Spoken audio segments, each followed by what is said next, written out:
There comes a night when the silence screams louder than the day ever could, when the world finally shuts up, and all you're left with is the echo of everything you didn't do, didn't say, didn't become. It's not a midlife crisis.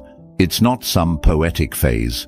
It's the awakening, the brutal, beautiful moment when you realize you're no longer young, and you'll never be that version of yourself again. Your knees crack now when you stand up. Your energy doesn't refill like it used to. You look in the mirror and see someone who's survived storms, but never celebrated the survival. You gave so much of yourself to people who only knew how to take. You silenced your instincts for the comfort of others. And now, that fake comfort is cracking like glass in your hands. But you're not broken. You're dangerous. Because now you know. And Marcus Aurelius once whispered into eternity, "You could leave life right now. Let that determine what you do, say, and think." But at 40, at 50, that quote doesn't sit like some philosophical soundbite anymore. It hits like a fist. Because now, death isn't abstract. It's there, in the slow walk, the back pain, the doctor visits, the quiet loneliness of rooms you used to fill with laughter. You start to feel the countdown. You see your own expiration date circling like a vulture. And it terrifies you, but it also sets you free. This isn't some soft little self-help clip. This is your wake-up call. This is the line in the sand. This is me dragging you, by your soul, out of the fog you've been living in. Because you're tired, yeah, but not done. You're late to the game, but you're still in it. And now it's time to play like your life depends on it, because it does. So let me speak directly to the warrior who forgot how to swing, to the soul that went numb in the routine, to the man who gave too much, to the woman who held it all together while breaking apart in secret, to you, the one who stayed silent while your dreams were drowned out by the noise of everything that didn't matter. That silence ends now. From this moment forward, you protect what's left like a lion guards its last cub. You protect your time like it's gold. You protect your peace like it's oxygen. You protect your power because no one's handing it back. You have to rip it from the jaws of everything that stole it. What I'm about to give you isn't soft advice. These aren't rules. These are weapons. Weapons forged from fire, loss, betrayal, and wisdom. 7 of them. Each one carved from the bones of real pain. Each one built to make the second half of your life hit harder than your first ever could. Let this video slice through your numbness. Let it destroy your excuses. Let it pull you out of the coma you've been living in. Because if you skip this, if you look away, you might never wake up again. So hit like, drop a comment, subscribe, and send this to the strongest person you know who forgot how to fight. And when you're ready, when the fire in your chest starts to burn again, I want you to leave this in the comments. I will protect my peace, my purpose, and my future. Now sit still, breathe deep. We begin. Number 1. Learn to outgrow people without needing to announce it. They were once your person, the one who knew your scars before they became stories. You survived heartbreaks together, shared broken dreams over cheap drinks, made promises that felt eternal. But time doesn't honor nostalgia, and what used to feel like home now feels like a haunted room you keep walking back into, hoping the ghosts forgot how to whisper.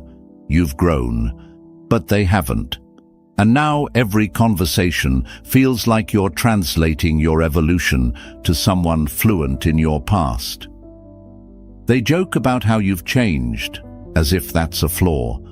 They roll their eyes at your silence, guilt-trip your boundaries, and call your peace distance. But what they're really saying is this: your growth threatens the version of you they could control. And here's where Stoicism hits like thunder. Marcus Aurelius said, "The best revenge is to be unlike your enemy." Meaning, you don't have to match their bitterness. You don't need a confrontation, a final paragraph, or a dramatic exit. The Stoic path is colder, quieter, and far more powerful. Just walk, just evolve, just leave the door unlocked, but never look back. Stoicism teaches you to master yourself, not others. And part of that mastery means this: you do not owe your old life a single explanation for why you stopped shrinking to fit into it. There's nothing noble about carrying decayed connections out of guilt. That's not love. That's emotional self-harm. And a Stoic knows the only thing worth preserving is inner peace. If someone costs you that, they've already cost too much. You are not cruel for choosing silence. You are not arrogant for protecting your soul. You're not cold for refusing to bleed for people who flinch at your light. The man Marcus became wasn't built through constant validation, but through relentless discipline. He didn't need applause to walk alone, and neither do you. Yes, the quiet will hurt, but grief is the tax we pay for growth. You'll mourn who they were, but you'll never miss who you had to become to keep them. Walk away like a warrior retreating from a battlefield he already conquered. No hate, no fire, just stillness. You've got legacies to write. Don't waste ink trying to explain why the past didn't make the final chapter. Number 2, stop apologizing for protecting your boundaries. You used to burn yourself to keep others warm. Say yes when your soul screamed no. Smile when your spirit was collapsing. Bend, break, contort, just to be accepted, just to avoid confrontation, just to be the nice one. You thought being liked was survival. You thought being needed meant you mattered. But all it did was bleed you dry. You gave away your time like it was worthless. You offered silence where you should have drawn swords. You abandoned yourself in slow, quiet ways, until one day you didn't even recognize the person staring back in the mirror. And all for what? To keep the peace. That wasn't peace. That was emotional slavery dressed in the costume of kindness.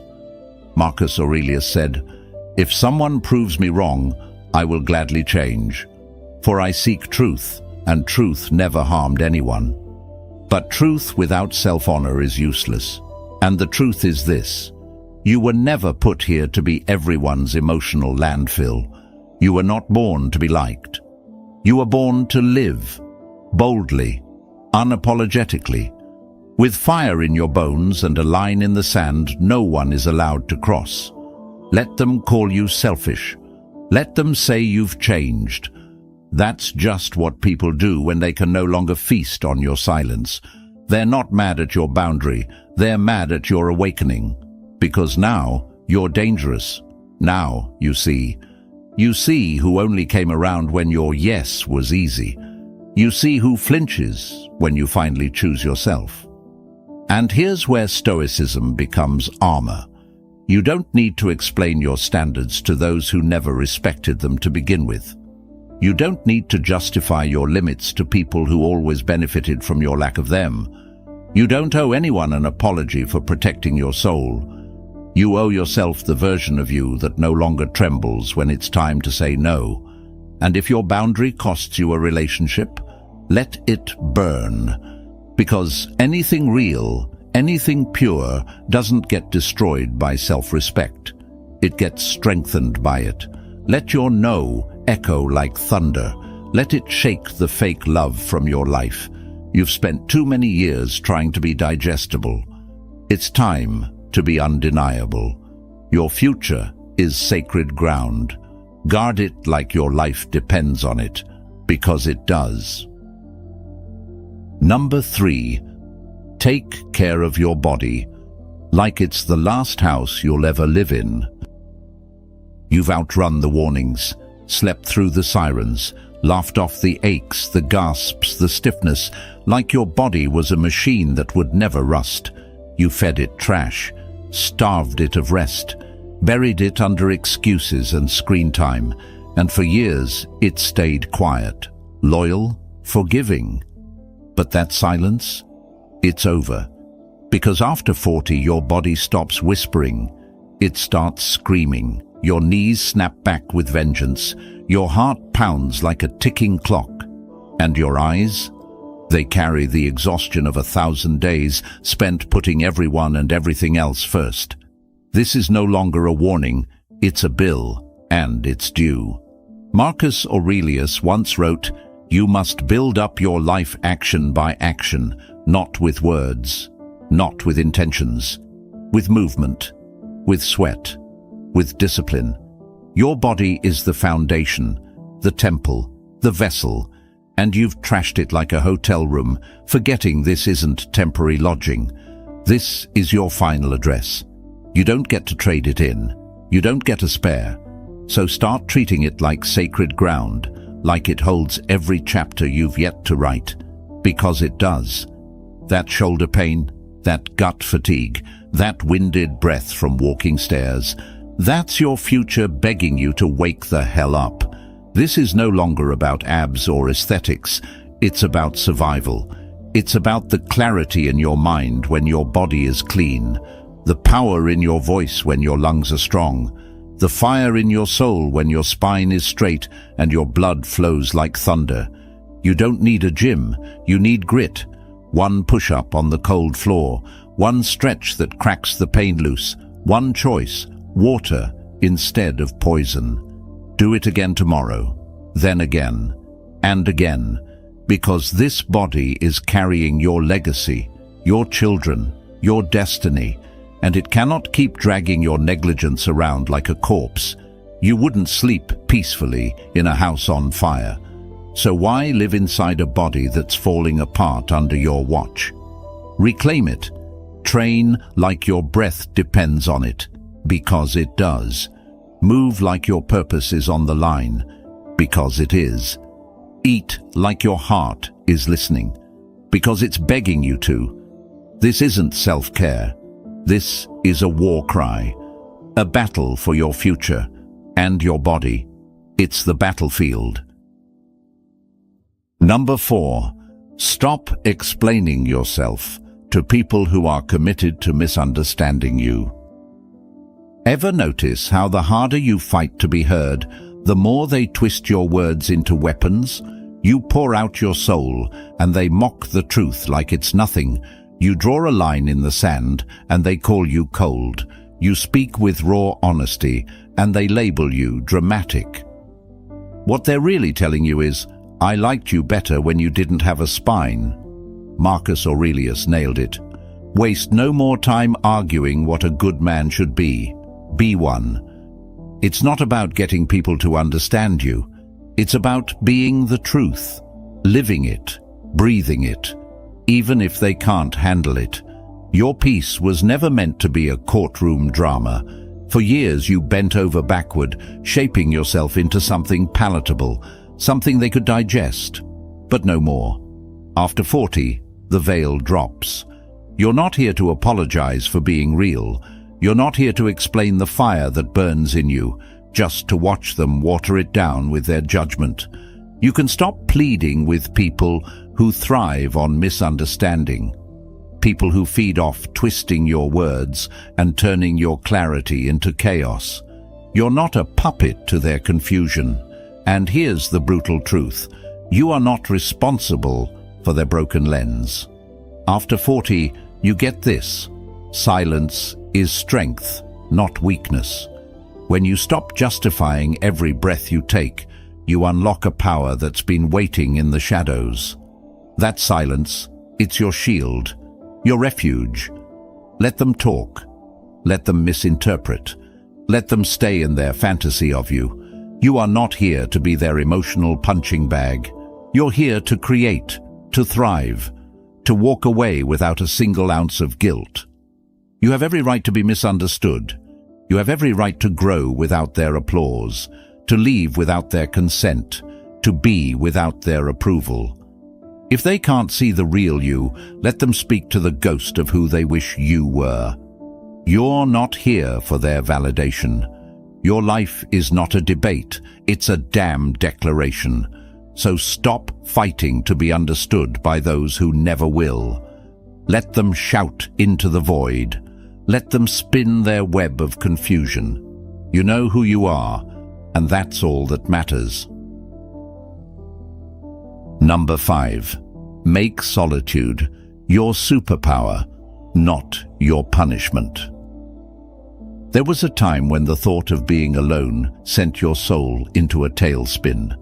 Empty rooms felt like suffocation. Silent weekends turned your mind into a war zone, spiraling with doubts and fears. You'd grab anything, noise, people, distractions, to keep the silence at bay. Anything to avoid the storm inside. But then something changed. Pain, time, truth. And with it you realized the most dangerous thing wasn't the loneliness. It was the absence of yourself. Solitude isn't your enemy. It's your weapon. Marcus Aurelius said, "Nowhere can man find a quieter or more untroubled retreat than in his own soul." You spent so many years surrounded by others, their opinions, their judgments, their noise drowning out your own voice. You thought you needed their approval, their validation. But here's the truth. When you can't hear your own voice, you're lost. But when you sit alone, in the dark, in the silence, that's when your soul roars. That's when you begin to face what you've been running from, the things you buried deep in the corners of your mind, the desires, the pain, the things you were too scared to admit. That's when you remember who you are, when you stop hiding behind the facades you built for others and finally stand in the rawness of your truth. Solitude doesn't punish you, it sharpens you, it refines you like steel against stone. It strips you of all the noise and shows you the core of who you've become and who you still can be. It teaches you to be comfortable in your own skin, to find peace without external chaos. It forces you to stop clinging to others, to stop needing validation, to stop depending on the world to define your worth. The power isn't in being surrounded. The power is in being alone. When you hit 40, you stop chasing popularity. You start chasing power. And that power grows in the spaces where no one's watching, no one's applauding, just you, raw, real, and unshakable. So, read that book alone. Take that walk without your phone, without the noise. Disconnect from the world so you can reconnect with yourself. Don't fear the quiet. That's where the soul is rebuilt. That's where you become unbreakable. Because the person who can stand alone, in the silence, in the storm, they are the ones who cannot be torn apart. Number 6.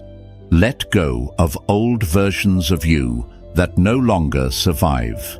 In this chapter, some of you are still dragging around the ghost of who you used to be, the people pleaser, the one who bent over backward to keep everyone else happy, even if it meant losing pieces of yourself, the one who stayed silent to avoid conflict, even if it meant suffocating your truth.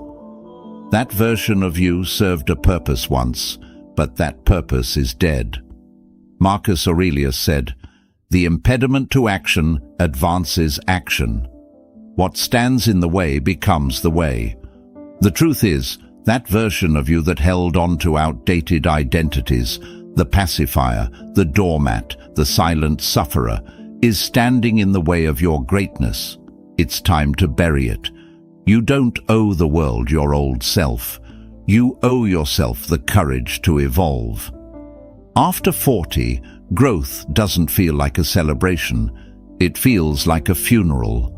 You'll mourn who you used to be, the parts of you that still whisper for attention, still try to pull you back to the familiar. You'll grieve the comfort of being who you once were, the person who didn't rock the boat. But here's the thing. Butterflies don't apologize for breaking free of their cocoon, and you won't apologize for leaving your past behind. You're not that person anymore. You can't be. The hobbies that once fueled you now suffocate you. The friendships that once gave you a sense of belonging now leave you empty. The lifestyle that numbed you, it's suffocating your soul. It's time to release it all. You owe no one your old identity.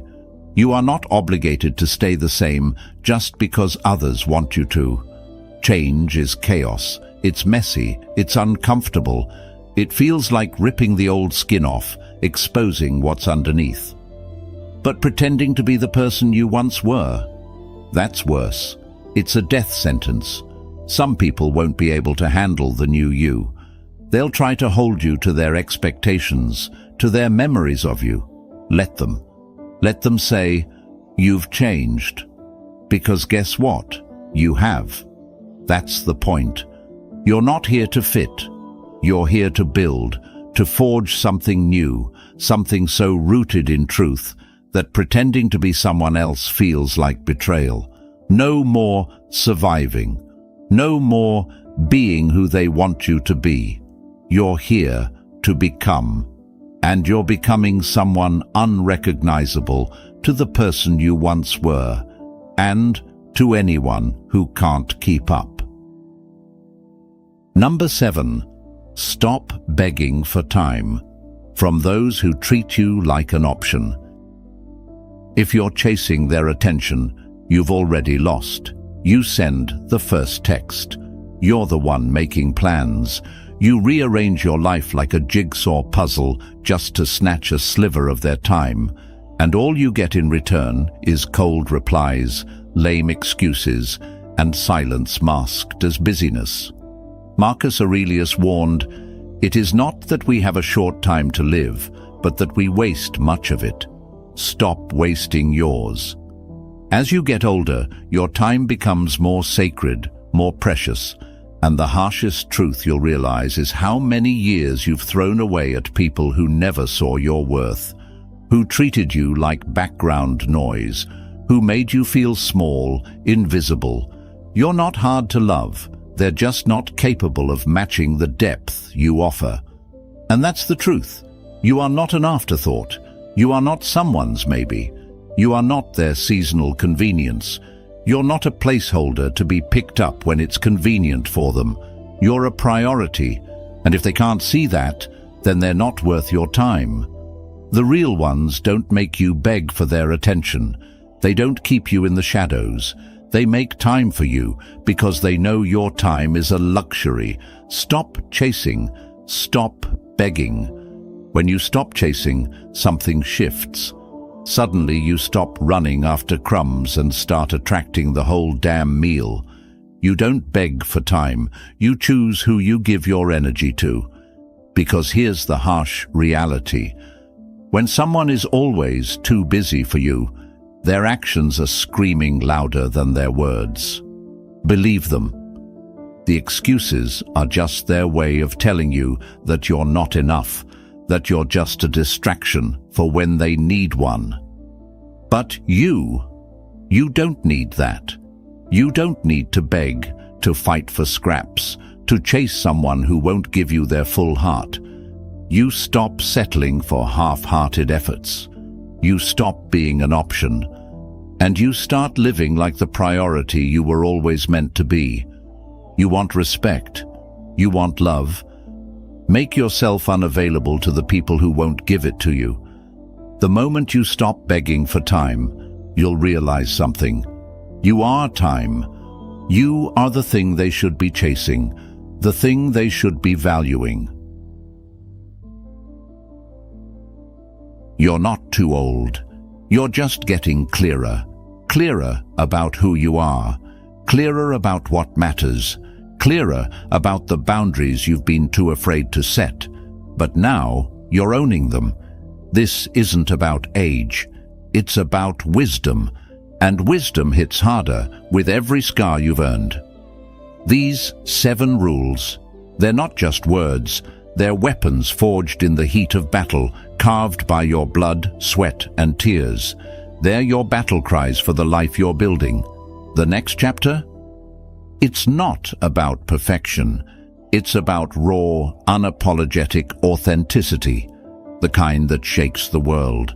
So, if this hit home, share it. Let someone who needs this feel the same fire, and subscribe, because we're not just here to grow, we're here to dominate. Your future isn't just waiting, it's demanding your presence. Protect it, one truth at a time.